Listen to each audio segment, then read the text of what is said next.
So let's go ahead and solve x squared plus 22x equals negative 100.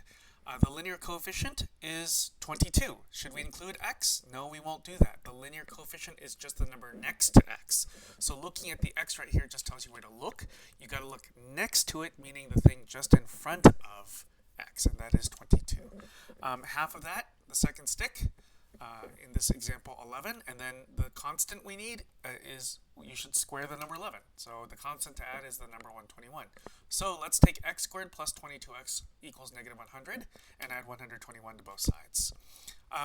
By the way, the picture that we have currently on the left, so x squared plus 22x, here's what it looks like, x squared plus 11x plus 11x.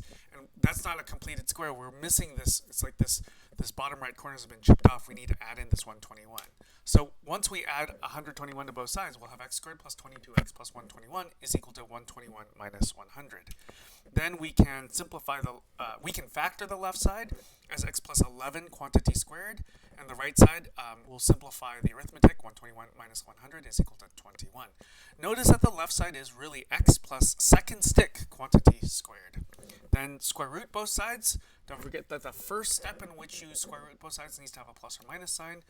And then the square root and the square on the left side undo each other. So we have x plus 11 is equal to plus or minus root 21. And then subtract 11 on both sides. We'll solve another equation. X squared plus 14x plus 3 is equal to 5. If you'd like to challenge yourself, you could try pausing and then see if your steps match up with my steps. So the thing that's a little strange about this question, though, first is there is this 3 on the left side. That's, I think, visually distracting. So to make it look a little more like the last question, I like to start by subtracting 3 on both sides. You don't have to, but I think it kind of helps. So we'll start with x squared plus 14x equals 2. So that's what you get from the original equation, subtracting 3 on both sides. Now, look at that 14. That's the linear coefficient, not 14x. Okay, 14 is the linear coefficient. Half of that is a second stick, so 7 is a second stick.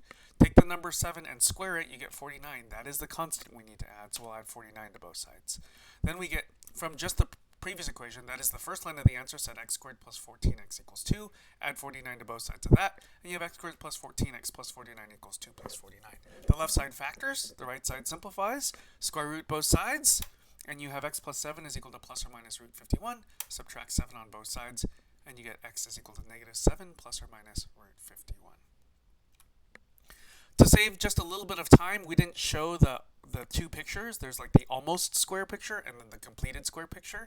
But you should try drawing these on your own for practice.